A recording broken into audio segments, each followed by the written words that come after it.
Hey, tonight we're going to have a really great guest. We have Harold White of the National Scouting Museum out at Philmont Scout Reservation.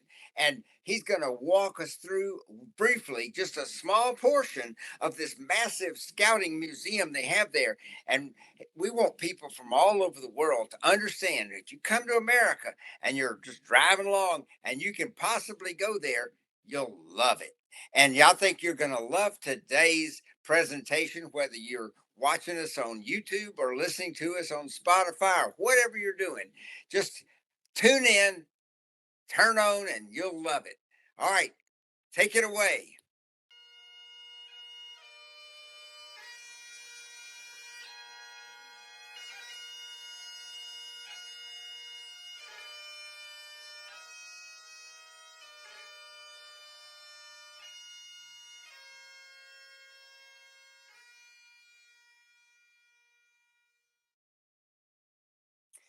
Good evening, everybody. This is welcome back to Aids to Scouting. We have a great program for you tonight. I hope it's going to be great. Let's see, because it's kind of going to be taped live and go out to the world. We have tonight Harold White of the National Scouting Museum out in Arizona, and he's gonna. And we had the World Scouting thing that museum, the one that's in Charleston a few weeks ago, and now Harold's gonna uh, take us through this. And Harold's got his own. He puts on posts up to Facebook all the time. And so, Harold, take it away, son. Tell us Uh, about the National Scouting Museum so that people all over the world will know what you're doing there. Not a problem. The National Scouting Museum is actually located at Philmont Scout Ranch in Cimarron, New Mexico, not Arizona. So we'll fix that Oh, one. But yeah. Oh my it's God. it's all good. All They right. somebody earlier today moved Philmont to Texas, so now we've bordered it on either side. We're in good shape. All This right. museum opened in 2018, in the fall of 2018. Literally, the day that the big fire started out here was the soft grand opening of the museum for all the staff, and then the very next day they evacuated all of us to Springer, and we came back 3 days later. And then in the fall they did the official grand opening of the museum. So it's been here since 2018. I started working here in April of 2019, and have been just loving my job ever since. So what I'm going to do with you tonight is I'm going to give you kind of, I have a what I call the basic tour of the museum, and I'm going to go ahead and turn my camera around here so you can see what I'm talking about. And usually when I bring people in, the very first thing I talk to them about is this drawer that I have pulled out right here. Now, this drawer, I consider this probably one of the most important set of documents that we have here in the museum. This is sort of the founding of scouting around the world. There are three documents in here. There's the first one in here that is called the Summary of a Scheme. And this one is a document that was written by Baden-Powell in 1907. And it serves a really important purpose in that it defines the difference between a wartime scout and a peacetime scout. And of course, he intended for us to be peacetime scouts. The second one that's in here, oh, the other thing that it does is it says that all the details of scouting will be outlined in a series of books or pamphlets called Scouting for Boys. And we'll talk about those in just a moment. The second document that's in here is called Boy Scouts: A Suggestion. And this is kind of a 30,000 foot view of scouting. And under BP's original plan, scouting was never intended to be a standalone organization. It was always intended to be a program delivered by some group that already existed, a YMCA, a boys club, a boys brigade in Great Britain, schools, things of that nature. Now, if you go back a little bit to where all that sort of kind of came about and why he got to the point where he was here, um, it all goes back to the very first book about scouting that he wrote, which is the one that your podcast is named after, Aids to Scouting. And this was originally a training manual. One of the things that BP discovered is that young British men were showing up to learn how to be soldiers, and they just really did not have the skill set that he wanted them to have to be very successful at becoming soldiers. And so he put together Aids to Scouting. Well, when this got back to England and got published, interestingly enough, it got picked up by a lot of kids and youth groups and things of that nature. and they were using the skills in it. Well, this book was written about wartime scouts, and that really bothered BP that kids were using this. So after Mafe King and he returned to England, he started out to publish a non-military version of it. Now, originally, when BP went to the publisher, he said, "Look, I've got this book. I'm going to break it up into chapters or smaller versions, and we'll go ahead and I'll get you the first one. You guys publish it, and then we'll publish the rest of them later." And the publisher said, "That's not how this works. You'll write all of them, you'll give them to us, we'll edit them, and then we'll release them. So, because if you miss a date, if you miss a publication, people will stop reading it and they won't sell." So BP agreed, and he published the book. And in January of 1908, the first part one, went out. Now this happens to be an entire set of all 6 of the original publications. These are all original copies of it. The following year, in 1909, they were all bound together into a single volume called Scouting for Boys, and that became the handbook of the British Scouting Association, and is even still today the handbook of the British Scouting Association. Now, to test all these ideas, as everyone knows, he went to Brown Sea Island. And the third document that's in here, because he was a military man, he wrote an after action report about Brown Sea Island, all the things that worked, all the things that didn't, the things that he wanted to do over or do differently. And so, as I said, this is kind of the founding of scouting in a drawer, and it's a pretty fascinating piece. There you go, pretty fascinating piece of history, and it's really kind of cool to be able to bring people here into the museum and show them these documents and the books, and talk about how that sort of launched what we know as the Scouting Association around the world. Now, one of the other things I talk to people a lot about when they get here is sort of how we got to where we are in the United States with the Boy Scouts of America. And the very first thing you have to know is that there are a number of people who came together. About 30 individuals were originally pulled together by a guy named Livingston to put together the basics of scouting. And one of those, of course, was Ernest Thompson Seton. Ernest Thompson Seton had the Woodcraft Indians, and we have a nice display on him here that talks a lot about his Woodcraft Indians and the birch bark roll. And of course, he was an artist and also an author. And that's an important piece of this, because BP, Ernest Thompson Seton, William Boyce, and Daniel Carter Beard were all authors. And Boyce, although he wasn't an artist, they were all artists as well. And so art and writing were very important.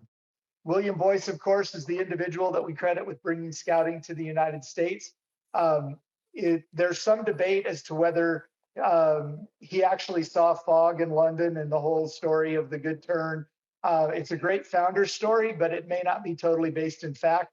I believe the only day that there could have been fog in London in 1909 would have been December 22nd, I believe was the date. And so there's a lot of discussion about whether or not he actually was lost in the fog, or he just asked for directions and a scout helped him out. Either way, it's a great founding story. And of course, it is how he came to the United States and brought scouting to the United States. Now, one of the interesting things also that comes about is we talk a lot about the national charter, the federal charter for the Boy Scouts of America.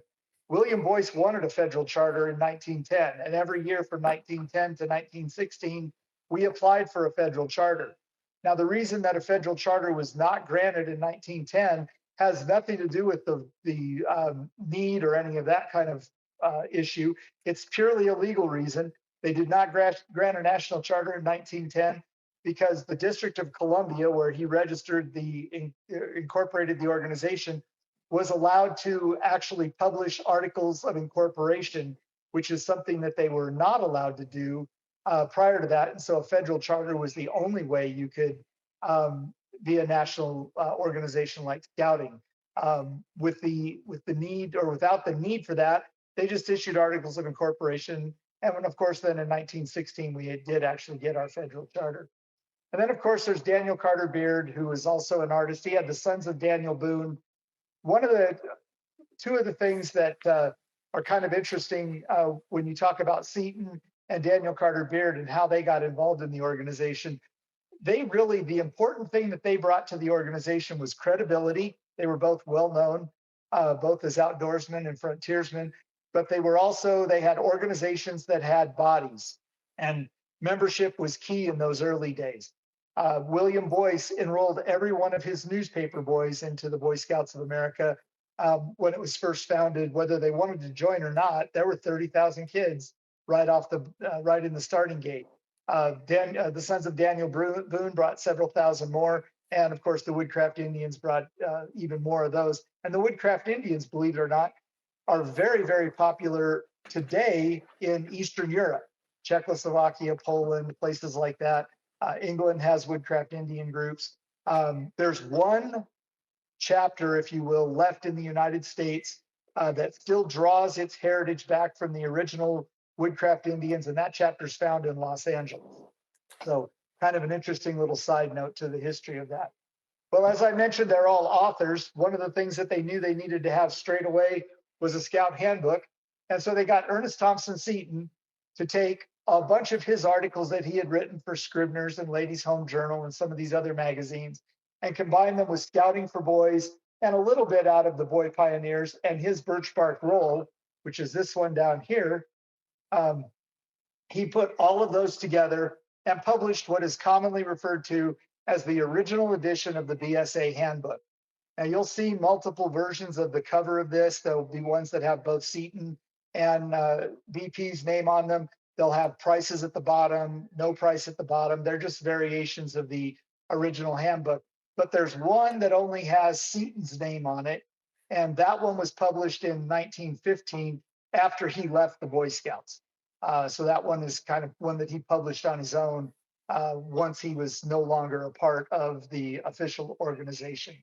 And that handbook got out there. It's what really got scouting off the ground. It gave kids out in the country and around the United States the opportunity to practice scouting skills. It took from all of those publications. And then at the end of 1910, Livingston decided that he wasn't going to accept the job to be the general secretary. And he went out to recruit somebody to take over as the general secretary, which was the original title of the head of scouting. And he found a guy that he knew from the YMCA, who had worked with the YMCA, by the name of James E. West. And he brought West in, and West had a lot of reservations about getting involved in the early scouting movement. He knew that scouting was broke. He knew that they were struggling and fledgling and there were competition. And so he had some reservations about it. And Livingston went to him and said, look, we can make this really simple. Take the job for 6 months. If it doesn't work out, if you're not happy, if it's not what you expected, no harm, no foul. We'll go in 2 different directions, and that'll be the end of that. And then, of course, 32 years later, he retired from the Boy Scouts of America with the self-proclaimed title of Chief Scout Executive, which is a title that he gave himself very early on as a way to identify who he was in the organization.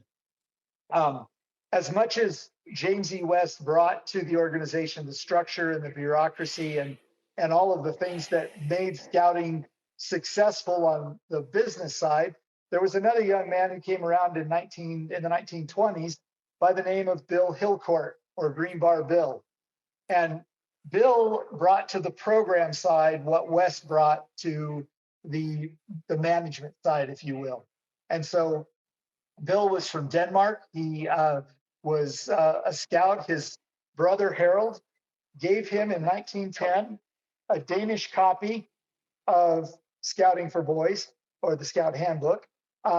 Interestingly enough, this is the original copy that was given to Bill by his older brother, accompanied with a letter that he wrote to his parents saying he'd be home for Christmas, and he thought that Wilhelm, or Bill, would truly enjoy this idea of this book. Bill sat down the day after Christmas, read it, and the first week of January the following year, 1911, got together a bunch of his friends and started the very first patrol in Denmark, being scouts, no adults, just a bunch of kids doing what the Scout Handbook said to do. In 1926, Bill came to the United States as part of a world tour. He was going to go around the world and learn all of the best practices of scouting, and then take them back to Denmark and make Denmark the world headquarters for scouting. He got to New York City, got a job working at a summer camp in the 10 Mile Rivers area, worked that summer. James E. West knew of him. He was had a bigger plan. He was going to go to every department within the BSA and work there for a period of time to learn how we did scouting in the United States. And he did. He started out on that adventure, and he went to the supply division. And while he was there, a box of signal flags from the First World War, surplus signal flags from the First World War, fell over and broke his leg.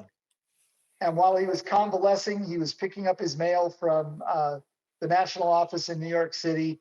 One day he goes in to get his mail and he runs into James West as they're getting on an elevator.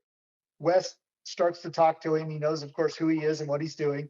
And he says, well, what do you think about scouting in the United States? And Greenbar Bill says, there are 4 floors is not enough to tell you all of my opinions. I'll write you a letter. So he goes back and he writes a memo that's somewhere around 28 pages long that talks about all the things that he likes about scouting in America and the things that he dislikes and the things he would change. And one of the big things he changes or says needs to be changed is the patrol method. He thinks that we don't pay enough attention to the patrol method in the United States. And so he sends this off to West, and West reads it and writes a nice reply basically saying, I agree with some of your thoughts. I don't agree with all of them. How would you like a job? And you can fix our programming issues. And so Greenbar Bill joins the National Council as a professional scouter with the charge of fixing some of the programming. He later goes on to bring Wood Badge to the United States. He attends a British version of Wood Badge in the United States, and then he attends an American version of Wood Badge and leads the first 2 courses, one at Shift Scout Ranch and one or Scout Reserve and one here at Philmont Scout Ranch, and is sort of the father of what we would consider modern Wood Badge. Although he writes a curriculum that we never completely adopted, he does have his fingerprints all over it. He goes on to write Scout handbooks, Scoutmaster's handbooks, field books. The likelihood that somebody in scouting even today has not been touched by Greenbar Bill or one of his thoughts is very, very small. Because he had so many great ideas that he brought into scouting on the programming side.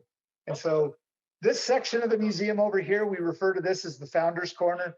It talks really about the founding of scouting and who these people were. You'll see this flag up here on the wall. This might tickle your funny bone, Walker.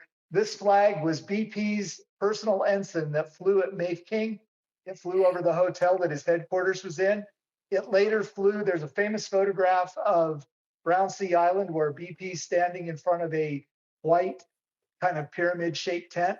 And this flag can be seen hanging off to the left side of that tent, I believe it is. And then there's another photograph of BP's office when he was in London. And this flag is on a staff in there when BP's wife was deciding what to do with all of his personal effects. She wasn't sure what to do with them. Greenbar Bill had a good, deep personal relationship with BP and Lady BP. And so he talked about, why don't you leave them to the National Museum, which had just recently opened back in New Jersey. And BP thought about it and thought that was a great idea. And so we ended up with a huge collection of BP's materials, including that flag right there. So I think that's a pretty cool piece. This is a wonderful tour. Harold, I just can't tell you how wonderful this is. I know a lot of this already, but that's because I'm old and I've been reading it all my life, and it's just great. And that's so remarkable. Thank I'm you. glad Keep glad going you're on. enjoying it. Oh yes, So I hope our watchers all around the world are enjoying it as much as I am. So this item right here, this is the very first Eagle Badge or Eagle Medal that was ever awarded in 1912 to Arthur Eldred. Interestingly enough, Arthur had his border review on January 31st, 1912. They didn't tell him that he had passed it until April of 1912, and they didn't award him his medal until Labor Day weekend of 1912 because they hadn't finished the design and the first one hadn't been cast yet. Now, the requirements for being an Eagle Scout back then were very different than today. you essentially became a first class scout and you earned 21 additional merit badges. And Eagle Scout was not a rank back then. It was considered an extra badge of merit, or a bigger badge of merit, if you will. So these are the 21 merit badges taken from the sleeve of Eldred's shirt. We know that those are the badges because this picture here, you can see those badges on the sleeve that he's wearing. That's the provenance of that particular piece that was gifted to the museum many, many years ago. Interestingly enough, Life and Star were also not ranks. Arthur did not earn Life or Star, and 7 of the first 10 Eagle Scouts never earned Life or Star. They were never recognized as that. In the 1920s, the national office realized that they were giving out Life and Star at the same time, and so they flip-flopped them. You got Star for 5 merit badges beyond first class, and then Life you got when you completed life-saving, athletics, personal health, public health, and first aid, 5 very specific merit badges. But of course, not all those were required in order to be an Eagle Scout at the time. Also, up until the 1960s, adults could earn Eagle Scout. And this right here is the very first adult Eagle ever awarded in 1912 to Sidney Clapp. You'll notice that it has a ribbon on the back of it. There is no rhyme or reason to when or where or why there's a ribbon on the back of random Eagle ribbon or Eagle medals. They're not all adults. Some youth have them. They're not all from any particular time period, and they're not all from any single manufacturer. We haven't been able to find any documentation that indicates what makes that different or special, just something that got manufactured that way. And so anyway, Sidney Clapp was the first Eagle Scout adult. Now, Walker, you may or may not know this, so I'll give you a pop quiz. What changed in the requirements for Eagle Scout that made it so that adults were no longer eligible to become Eagles? I don't know. In the 1960s, they added one single requirement. They said that you had to fill a warrant position of leadership within the troop, and warrant positions were restricted to youth. And that's why they name in the Scout Handbook the positions that qualify for leadership and don't just leave it open. So by naming patrol leader, senior patrol leader, assistant senior patrol leader, scribe, quartermaster, etc., that made it impossible for adults to complete that requirement. So they never disallowed adults from earning it. They just made it impossible for them to complete the requirements. Another interesting feature up here is this digital counter that you see up here. This advances about every 17 and a half minutes. And on average in Scouting America, a new Eagle Scout comes into being every 17 minutes. Every year, right after the annual meeting, when NISA announces how many Eagle Scouts there are, we adjust this, do some quick math, and figure out how many should be up there. And so this has been updated from last year's number, and will get updated again after the national meeting later this year. Harold, one thing that when when BP is appearing, you see that when BP is appearing, he sometimes says to the adults that he thinks maybe that Eagle Scouts are a little bit overrated, and that what's because a lot of children can't get it for reasons like their troop falls apart or their parents move or something. So he says that the emphasis is on first class scouts and first class citizens, and I think that's an important thing for us all to remember. It absolutely is. And when I was very active in a troop in Florida, we always treated first class as very special, and we always told kids that you would be a first class scout when we were comfortable that you could take our son at the time, because there were only boys back then, when you could take my son into the woods and bring him home relatively unscathed. And if something did happen, you knew enough first aid to keep him alive until you could get him back to get him real help. And we jokingly told that to the kids, that's what we considered was very important to being a scout. As an Eagle Scout myself, sometimes I do think we place way too much emphasis on it. I think that's just one of those things that it might even be something that's inherent in being a citizen of the United States, because we have a tendency to overinflate those kinds of accolades I don't believe that you're a poor scout if you don't make Eagle. I believe you can be an incredibly successful scout and never cross that finish line without feeling any remorse for it. To me, I agree with that to some degree that it is a little bit overblown. One of Yeah, the other, yeah, speaking of that, you can probably tell us the statistic, which I am about how many back in the days before girls were in the Scouting America. West Point used to have a tremendously high level of scouts that were accepted to West Point, and of them, it's my understanding that most of them were Eagle Scouts. that's recently come up with all the kerfluffle over the DoD and Scouting America and organizations overseas. I'll 100% transparency. My scouting experience started in Far East Council on a military base in Seoul, South Korea. I think it's crazy that we would consider not allowing kids in those communities to have access to all the benefits of scouting.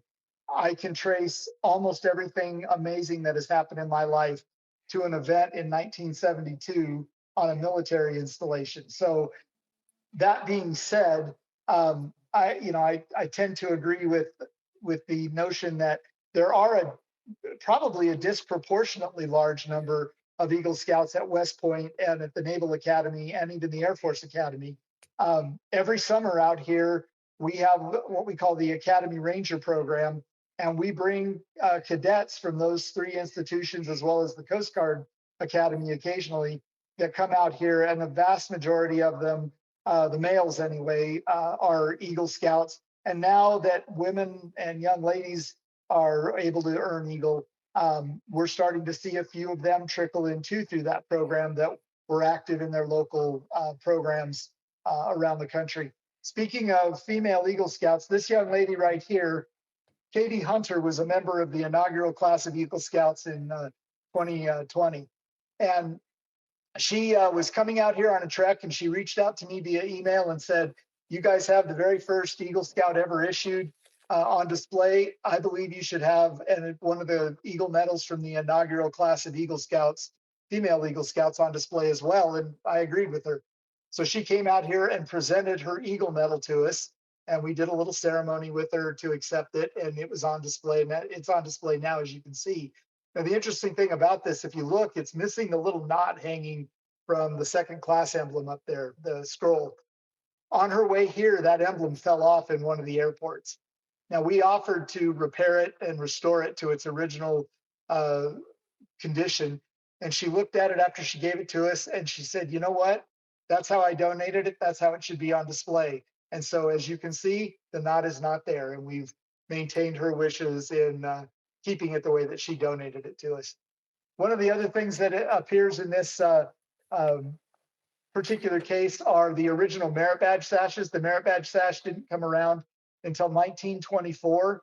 And if you look, you'll see there's both a 3 wide and a 2 wide merit badge sash. And the reason for the two differences was that for kids who didn't have as many merit badges, they wanted to make it look like they had as many on there. So they gave them a 2 wide merit badge sash, and kids with more had a 3 wide. And you can see how it kind of balances out between those four merit badge sashes up there.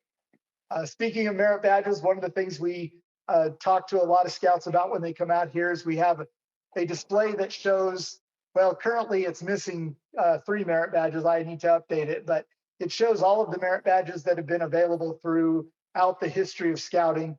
And then we have a little quiz that we do with them, like, any idea what the symbol on the salesmanship merit badge is right there. And all of these, with the exception of one, which I'll tell you about in just a second, is the oldest version of it that we have in the collection.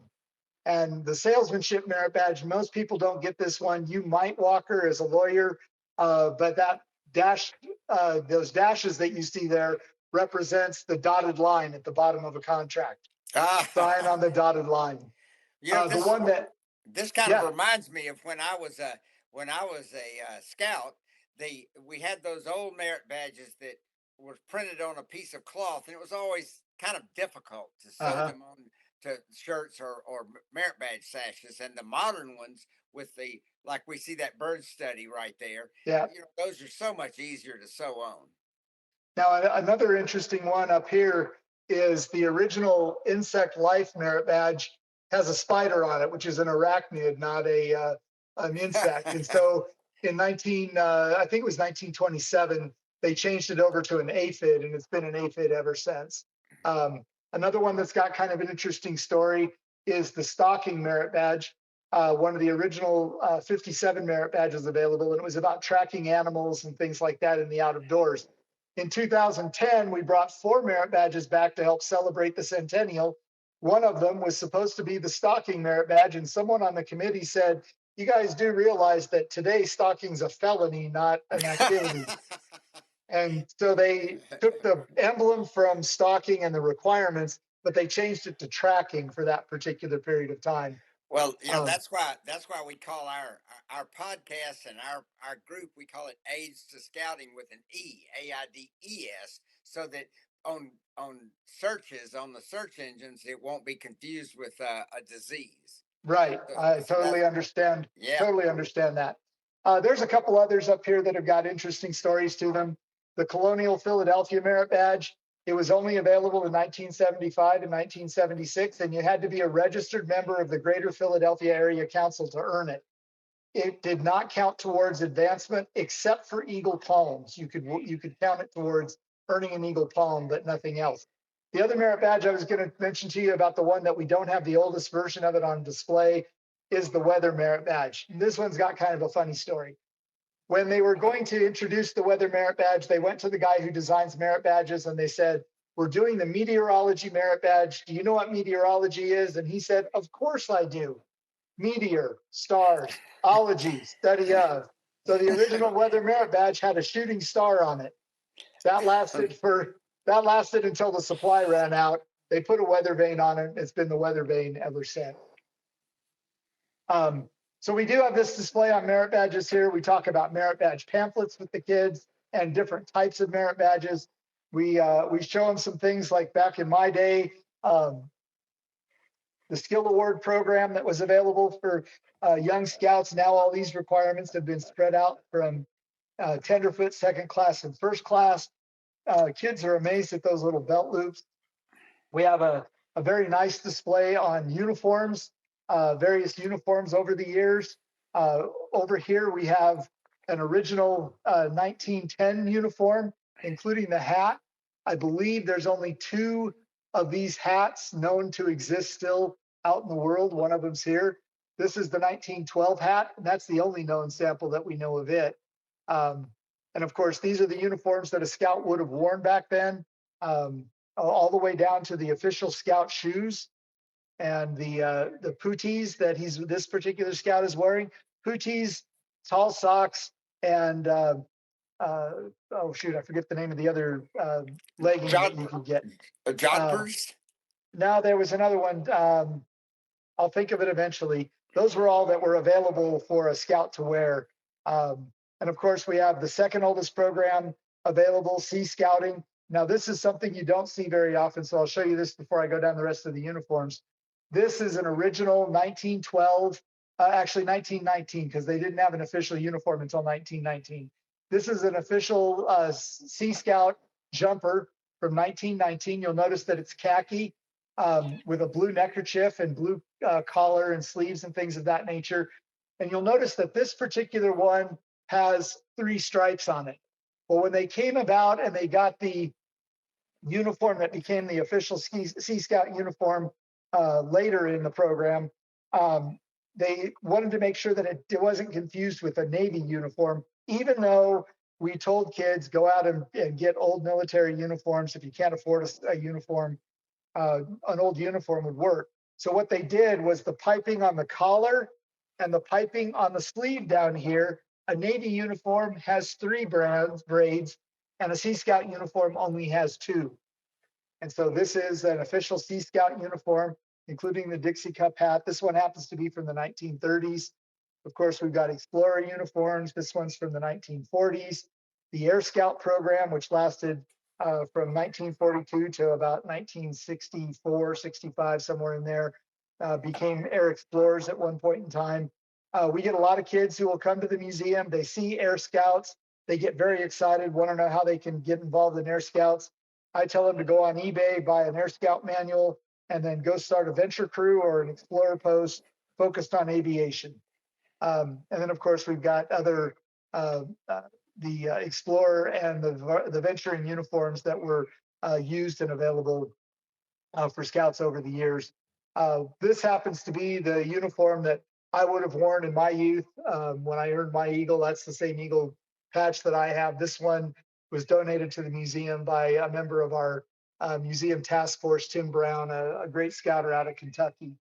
And so he brought that to our attention. Now, before we had backpacks and all those kinds of things, we had trek carts. And this trek cart, this particular one is from the 1920s. This one will also be near and dear to you, Walker. The idea behind this one, when you got to wherever it was that you were camping, you would take all your gear out, break this down, and it became the bed for the scoutmaster to sleep on. So it served a purpose outside of just getting you there. And there was a program called the Pine Tree Patrol Method. And this is an oversized version of part of the Pine Tree Patrol book. This was actually written by a guy by the name of Wilder. He was a scouter from what is now Aloha Council in Hawaii. And he put together the Pine Tree Patrol Method, which was a very, very regimented and detailed method for setting up and tearing down camp. It involved 8 boys. Everybody had a job. Everybody did their job. The world record for setting up a camp under the Pine Tree Patrol Method was 3 minutes.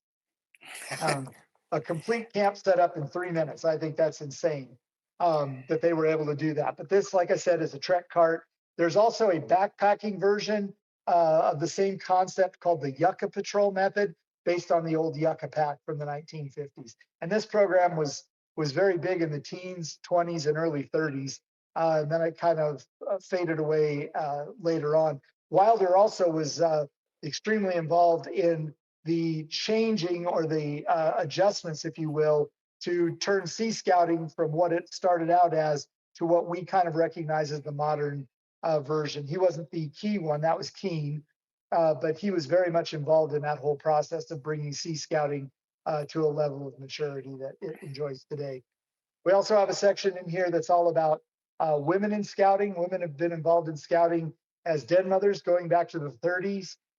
Interestingly enough, den mothers did not lead Cub Scout dens in the very beginning. They actually assisted the den chief. The den chief, being a scout, was responsible for the den.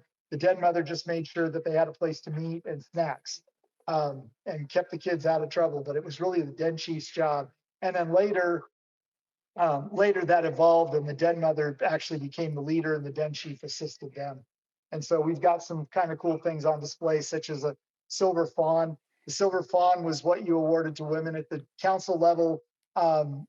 They awarded it to women that were involved in scouting at the council level up until 1974, and then they merged it into the Silver Beaver Award. Interestingly enough, most women, when they were given the opportunity to exchange their silver fawn for a silver beaver, chose to keep their silver fawn and went on with that.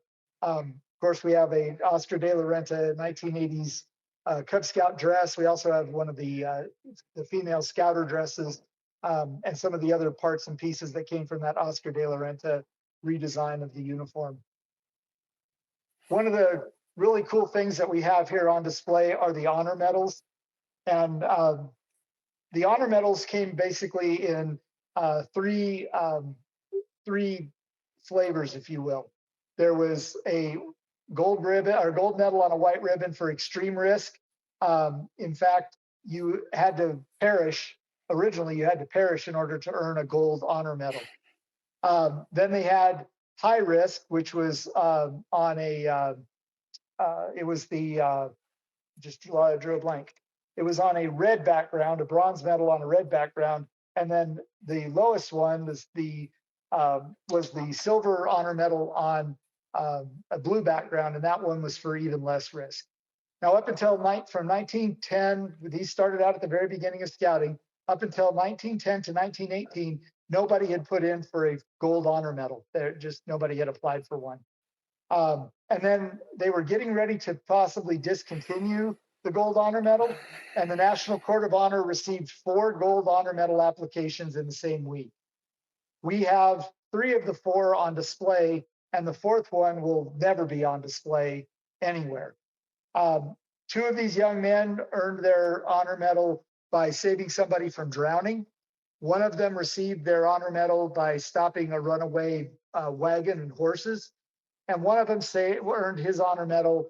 He stopped a woman from committing suicide. She was trying to shoot herself. He tried to wrestle the gun away from her. She shot herself through the breast, and the bullet entered the young man's neck, and he died later from those wounds. So these are 3 of the 4 Gold Honor Medals issued in 1918. And the one that we do not have was a young man by the name of Russell Grimes. Russell, his father thought he was the consummate scout. He was just, scouting was everything for him. And he stopped the wagon from running over somebody, and he brought the horses to a stop. But in the process of doing that, he got hit in the head and suffered a very bad brain injury. He died from those injuries.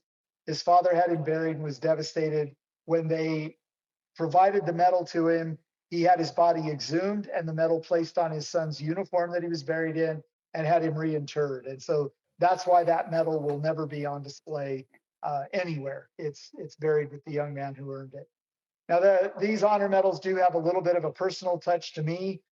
Back in 2022, a group of scouts came here to the National Museum, and they lowered the flags at the museum before they went home on the train the next morning. When they got on the train the next day, they got somewhere into Missouri, and the train hit a dump truck that stalled on the tracks. And the young scouts that were involved in it were thrown into action to help evacuate the train, tend to the wounded. One of the young men was actually with the driver of the truck when he passed. And so the honor medal was awarded to 5 of the young men that were involved in this, and the heroism award was awarded to the rest of the crew. I want to say it was like 12 or 14 other people that received it. Because I knew these young men, I met them, and I had many correspondence with their scoutmaster prior to them arriving out here to arrange for lowering the flags at the museum. As soon as I found out about the train derailment, I knew they were on the train. I started texting their scoutmaster, and it took him a couple of hours to get back to me and tell me that everybody was okay. But that was some kind of intense periods of time for me personally. It took a little while to kind of get through all that. Harold, we Yeah. we even mentioned that very incident on one of our previous programs. We had Okay. we had one on wilderness first aid. It might have been mentioned in that, and I believe that the young man that was with the driver was the senior patrol leader, and his father was the scoutmaster. That As I is heard the story. that's totally possible. I do not remember those Yeah. particular details, but I do know it. It got to me a little bit as Oh, we were it gets going to through the me. whole thing. I The other remember one that, I remember yeah, when I was a child and I read Boy's Life.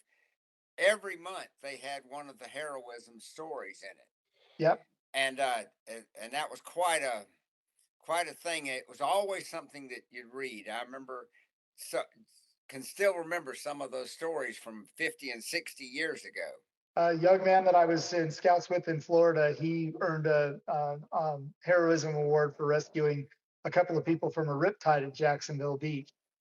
This particular one up here is the first honor medal awarded in the state of New Mexico. A young man by the name of Mike Cardenas rescued a woman from a burning house up in Raton, about 40 miles from here. Um, and so we have his on display. Now, Mike has kind of an interesting story to himself. He, after his time as a scout, he joined the Navy and was assigned to the USS Indianapolis. Uh, And had it had it not been for an illness that got him stuck in a hospital on Guam, he would have been on board the Indianapolis when it was torpedoed in the Philippine Sea in 1945. But he was not on board the ship. Came back to Raton, lived out the rest of his life, and actually passed away at his mother's home in Raton in 1967. So he had kind of an interesting story. I got two last items I'm going to show you. Then I'll answer any questions you guys have, or if there's questions in the chat or whatever you guys want to do. Um, there's been a lot of discussion around scouting about scouting with disabilities. Um, we have a temporary display that's on here, that's here at the museum about scouting with disabilities. It's sponsored by a gentleman out of Maryland by the name of Doug Schwab. Doug has a very personal connection to this part of scouting. When he was in college, he started a troop for scouts with disabilities in his hometown of Cumberland, Maryland. Last summer, they came out here um, on a trek. This is their troop, not on that trip, but that's his troop up there. Doug's all the way over there on the left-hand side. He brought his troop out here on a trek last year. I have done virtual tours with these guys, and then I had the opportunity to meet them in person this last year. And so that last summer. That was a pretty cool experience for me. Um, Scouts with disabilities being involved in the organization, they date all the way back to the very beginning. Here's a picture of Troop 10. This was taken out of the annual report. Um, this photo was in April of 1911. This is a troop from the School of the Blind in Kentucky. All scouts that are blind scouts that are participating in the program. We have copies of Braille handbooks on display, audio versions of it. We even have a Braille version of Boy's Life that we have on display here, and we have a copy, a Braille copy of A Boy's Life magazine that our docents will allow scouts to kind of touch and feel and see what it's like to look at the magazine in Braille, which I think is really a cool opportunity for kids when they come out here, something they may never see.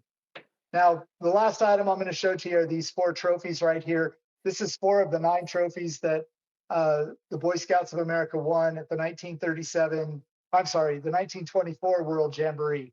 The 1924 World Jamboree was the only jamboree that ever had inter-country competitions. BP didn't like the nationalism that came out of it and sort of the way that it was treated. And so he said that would never happen again at a jamboree, and it never has. So the Boy Scouts of America can successfully say that they are the undisputed champions of the scouting world based on their performance at the 24 World Jamboree.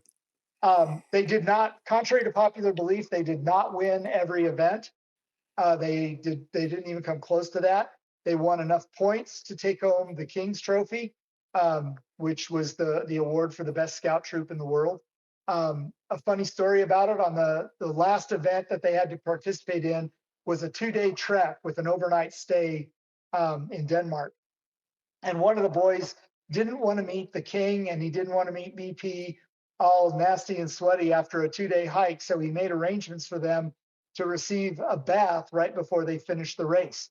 Well, when they got to the location of the bathhouse, it turns out that there were 2 young ladies that were providing the baths, and they almost didn't finish the race. They almost got detoured and didn't make it. They did make it, finished the race, and won their award. Another thing that came out of that is the Jamboree patch, if you will. This was not actually a patch like we know a Jamboree patch today. This was actually your meal ticket. And that little number in the center indicated, who you were. And that's how you got in to get your food, was at that little patch. Many kids brought them back to the States, sewed them on their uniforms to wear as a patch. Unfortunately, they were made out of silk. And as soon as they washed them, they started to fall apart. So they're very, very rare and hard to find. We are very lucky to have 2 of them here. One of them we have is the one I just showed you there. The other one that we have is number 2 up there that was given to the King of Denmark. There's some debate as to whether number 1 or number 5,000 was issued to BP and Lady BP. I haven't really found a good definitive source that will confirm that one way or the other. If somebody's got one and want to send it to me, I'd love to see it, to see what it actually is, because a lot of people want to come in and argue about it. And then the last item up here that I'll show you is this shirt. This is a shirt that belonged to a scout from Michigan, from Holland, Michigan, named Seymour Padnos. He was very big in the recycling industry of the United States, helped to get it off the ground. He attended both the 1937 National and World Jamborees, but his probably bigger claim to fame, he learned how to swim at a camp by a guy by the name of Gerald Ford when he was a scout. And so I think that's a pretty cool story about his uniform too. So that is a whirlwind tour of just a small part of the National Scouting Museum. There's plenty of stuff here to see that I haven't talked to you at all about. There's a whole section on Philmont Scout Ranch. There's another section on um, the New Mexico, the Santa Fe Trail, all things that are part of this area around here that we just don't have time to hit it all in one night. But are there any questions I can answer for anybody? Well, I have, before we have a question, I have right here a the badge for the 1963 World Jamboree that I was lucky enough to attend. Yeah. And by the way, I'm wearing my BP shirt here that I wear when I'm BP. Hmm. Plus something I got at the World Jamboree that says I'm BP, so that must mean I am BP. If it says it, it must be true. That's right. I do have one request. Is I know about there being some Norman Rockwell uh, prints there that you have. Could you show some of those? Or Well, the Norman Rockwell prints were part of the museum before we redid the this gallery back in 2022 oh, or okay, 2023. So they've been retired into the back room because they were just reprints. There were no originals here. There's okay, never been any of the originals here. Um, this place is not set up for the security required nor the conditions. And I'll be honest with you, we were horrible caretakers of the Rockwells when they were in Irving. When they brought them out of the museum, they had to spend a lot of money to clean them and conserve them and preserve them before they put them into storage um, for an extended period of time because we just didn't have the ability to take care of them the way that we really needed to. understood. How many square feet is the museum right there Ten behind you? thousand, 10,000 square feet. 10,000? Yeah. Oh, that's big. Well, the museum in Irving was 50,000, but it was occupied by a lot of large participation activities, if you I will. see. Yeah. And really, the purpose of the museum when it was in Irving was to be sort of a recruitment center for Cub Scouting.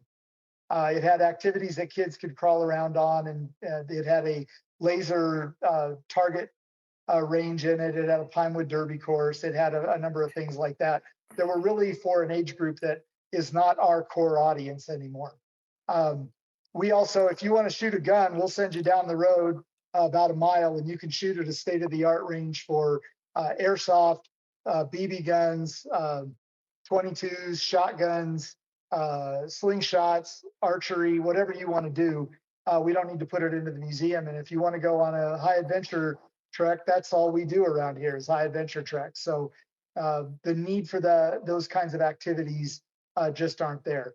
Yep. Also, the thing that made a huge difference bringing it here is the number of people that we see at the museum is well over 21 to 22,000 annually.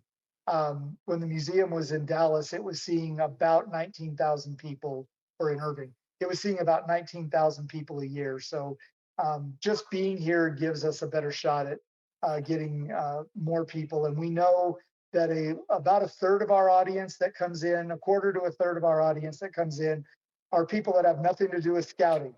They're driving down the interstate, they see a billboard, they read online that we're in Cimarron, they're driving down the interstate and take the detour and come over and check the museum out. Well, that brings up a thing Harold, as I've told you, we are hoping that as things develop, that aids to scouting podcasts, which are posted, I guess, more or less permanently on YouTube, that they'll be watched by people all around the world. And so, what would like to make sure that our brothers and sisters around the world know is that they are welcome to Oh, come to the absolutely. museum. There, we had I think I told you we had the gentleman that runs the one in Charleston, West Virginia, of the World Museum. So, any rate, I just hope that you'll get more than 20,000. You'll get 40,000. I would love that. Yes, and it looks like y'all are have a great operation there. How about it, Elliot? What you look like you got a question Well, brewing in your we've got mind. some stuff coming in from the comment section. Oh, A great. gentleman, Rob Hires, of the Flint River Council here, it says, "What is needed today to help the museum?" Well, it depends on what you mean by needed today to help the museum. If you're talking about donations, there's an article that will come out in the International Society of Scouting Memorabilia Collectors, ISCA, their magazine next month with kind of our top 10 of things that we're looking for. Off the top of my head, even though I wrote the article, I don't remember what the top 10 were. Um, but there's a variety of items on there. And if somebody wants to reach out to me about those kinds of things, I'll be happy uh, to include them on that. And I believe that article gets posted publicly at some point in time. Um, if you're looking for donations, probably the biggest donation in terms of like cash that we're looking for at the moment. Back in October, we suffered a horrendous hailstorm here at Philmont. And part of the National Scouting Museum's responsibility also includes the Via Philmonte, which was Wade and Genevieve Phillips' New Mexico home, the people who donated Philmont to the Scouts. And there was extensive damage done to the house. The roof is being replaced. All the tiles on the roof are being replaced starting in April, I believe it is, and it'll probably run through the first part of June. All of the windows had to be replaced. There is a ton of tile outside that was damaged that will need to be repaired and replaced. And a lot of it is handmade tiles because these were true craftsmen that Wade Phillips hired to build that home. And so over the next couple of years, we're trying to raise approximately $2 million to do all of the renovations and the restoration that needs to be done that wasn't covered by insurance because nothing outside was basically covered by insurance. If you've been to Philmont before, you know about the big stained glass window in the staircase. That window was damaged. It's actually in Waco, Texas right now, being repaired by a group of scouters, interestingly enough, a family of scouters that are taking care of that treasure for us. And we hope to have that back within the next year or so after they rebuild a nearly 100-year-old piece of stained glass. So those are some of the things that are probably the biggest needs at the moment is the restoration money for the villa. That's probably the biggest thing right now. How would Is you there is there a link that we can post, Yeah. Elliot? So I was gonna ask what's a good way to get in contact with you or, where should people look to donate for things like There is, I have not looked, I just didn't look this evening because I didn't expect this question to come up. But there's supposed to be a link on the Philmont website for donating to, that would be philmontscoutranch.org. There's supposed to be a link on there where people can donate to the restoration funds for the villa. I know they've already raised about $100,000, so it's not, it's not out of the question that they'll reach that amount. Obviously, every little bit counts, and if you I tell people all the time, if you come to Philmont to go on a trek, you absolutely have to go do a tour of the Via Philmonte. Now, not everybody's going to get to do that, so we have a virtual version of it on our website. You can go to the museum's website and do a virtual walkthrough of the villa. But the reason it's so important is because when you go and you do a tour in person, and soon you'll have all this audio on there as well, you really learn about the benevolence of Wade and Genevieve Phillips. You learn about why they donated 130,000 acres to the Boy Scouts of America in an effort to try to take all of the things that Philmont meant to their family and their son and their daughter and the way they grew up, and share them with kids and adults all over the world. They did not believe that this magnificent property should be restricted to one family and their friends. They thought it should be shared by as many people as could come out here. And so, since 1938, 1939, we've had, well over 1 million campers camp in the backcountry. We've had probably hundreds of thousands of families and scouters come to the Philmont Training Center. We've got all sorts of new programs out here that are designed to get people an opportunity to come to Philmont. We have a new program called Unit Adventure Camp, where a troop can bring their scouts that are not old enough to go on a trek, They can bring them out here and spend a week in a summer camp like experience, more hiking and backpacking kind of activities, and not as heavy on merit badges as a traditional summer camp, but definitely that opportunity. We also have a thing called Family Adventure Camp, where you can just bring your family out here and go on vacation. You and your wife can come out here and hang out for a week in one of our tents, eat dining hall food, hike in the backcountry a little bit, come to the museum, work on your favorite art project. I mean, there's just a lot of things that are available for kids that believe they can't afford to come to Philmont. I would suggest look into the individual Trek programs, the STEM programs, Rayado. The Philmont Staff Association offers up scholarships for kids involved in those individual Trek programs. The ranch also does scholarships for kids coming out on regular treks. This year's money has already all been allocated, but we definitely we try to make it as affordable as possible to get as many scouts and scouters. And Family Adventure Camp's not open just to scouters; it's open to anybody who wants to come out here and experience the magnificence of northeastern New Mexico. That's great. That is just great. Uh, how far are you from Los Angeles area? From Los Angeles, I want to say we're 9 hours to the Grand Canyon, probably another 6 hours, 7 hours from there, maybe. So 15, 16 hours, something like that. I know Just it's a one. long drive. Well, I've noticed that modern cars are much more comfortable than the ones I drove once went from Tallahassee to Albuquerque with no air conditioning, and Yep. then modern cars have the books on tape, and things like people can listen to Spotify, and they can listen to Aids to Scouting on Spotify now. So You mentioned some of the other stuff that we're doing around here. Our series, Artifact of the Week, we actually that's got an international audience to it. We have people all over the world that watch our weekly videos that we post on Facebook and YouTube. I was shocked to find out that prior to the war in Ukraine, we had about 700 people who watched regularly in the Ukraine. good Since grief. the war, that number's dropped a little bit, and I mean, I realize that I'm incredibly engaging, charming, and have a beautiful smile.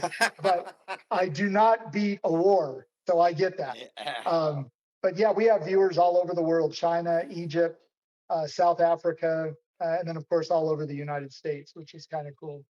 Well, Harold, one thing when BP BP is at talking to scouts, he says that it was a we've repeated this on our program several times, but he says to them, he says, scouting is very serious business disguised as a game. And if you don't believe that, look at your fellow scouts throughout the world who are, for example, in the fighting in a war in the middle of the winter, and Yep. have had to step up like true scouts and Mhm. help people and and be brave when they overcome fear and face fear and to learn all the skills that are important. I say to even an 11-year-old that it's not about getting a badge for first aid, it's about saving somebody's life if they're bleeding to death. Mhm. You need to know what to do. So that's very serious, Yeah. but that's scouting. One of Well, the things that is to me is kind of cool is I've got a good friend of the museum, Nelson Block out of Houston, and Nelson is involved with scout units in a variety of countries that he helps support. And I just got his recent newsletter where he talks about the Ugandan scouts who are their thing is all about community service. They're opening up schools and distributing food and medical supplies and books so that kids can learn. It has nothing to do with earning a badge. It has to do with helping people survive life. And I think that's, the Boy Scouts of America made their reputation in the early days of this organization through community service. And if we're really serious about getting back out into communities and becoming the organization that we once were, that's going to be the path to it. It's going to be getting out in your community, showing the value that scouting provides, not just in developing leadership skills, but in really truly giving back to your local community and making a difference. Yeah. That's, by the way, that's Harold White's opinion, not an employee of Scouting America. That's just something I think is critical. Yes. Well, I think that that's it's you said something about the kerfuffle or whatever we call it about the Department of Defense recently, and it seems like anybody that thinks scouting is less than extremely valuable in this country was not a scout, No, and I would agree. and doesn't understand what they're complaining about. And a lot of people. I mean to be cheerful all the time, but scouting is serious business, and Mhm. it fills to me it fills a very important gap between a person's formal education and real life.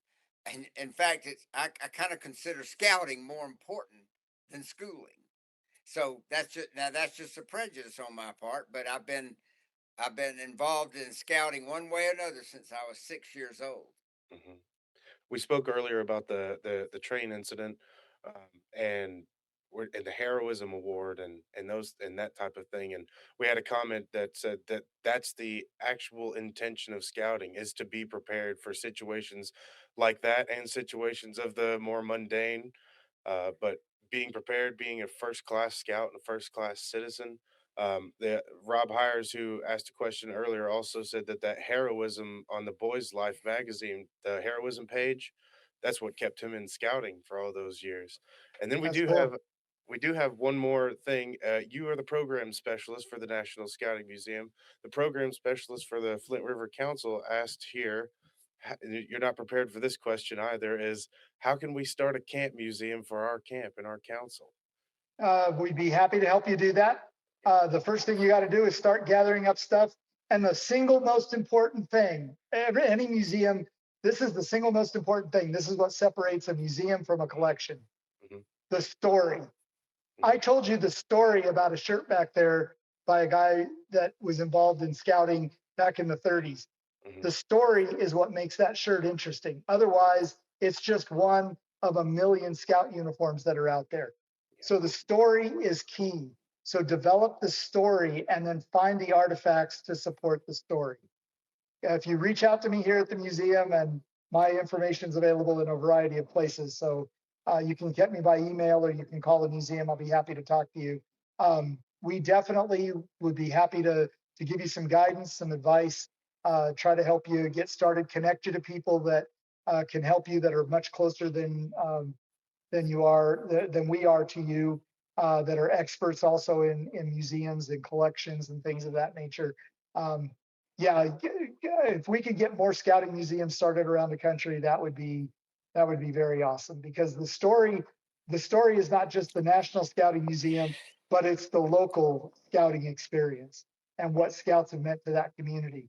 I can't tell all those stories here. I can only tell the ones that are kind of big. Um, we need people like that gentleman. I didn't catch his name. Um, Great. Greg.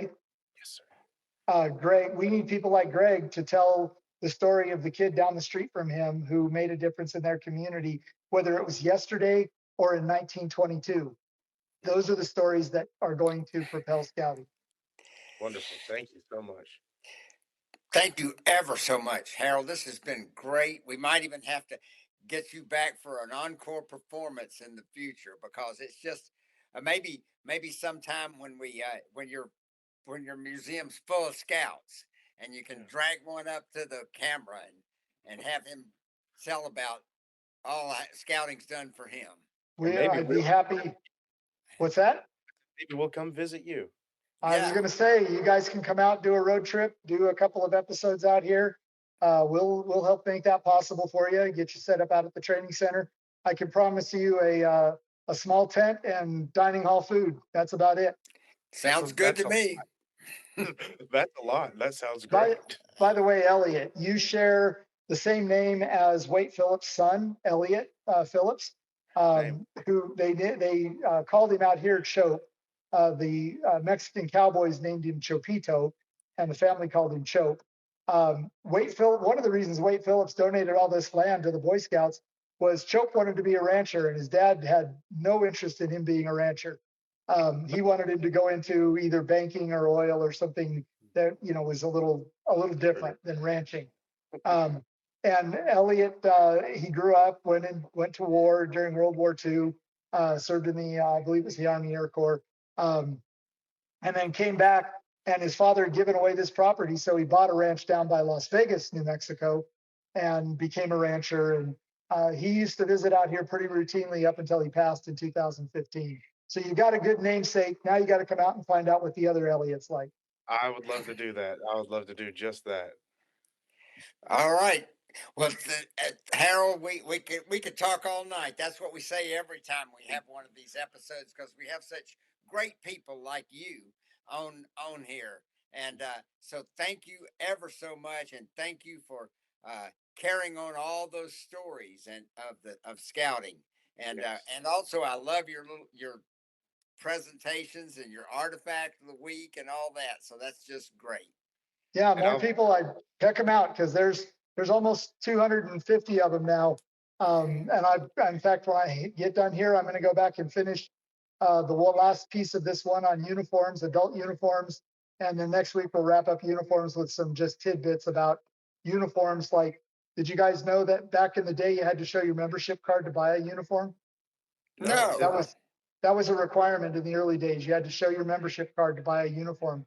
And for places that didn't have a council office, because councils weren't originally in every community, um, you could buy buttons from the national office. Your scoutmaster could buy buttons from the national office, and then you could buy a locally produced shirt and put the buttons on it, and that made it an official scout shirt.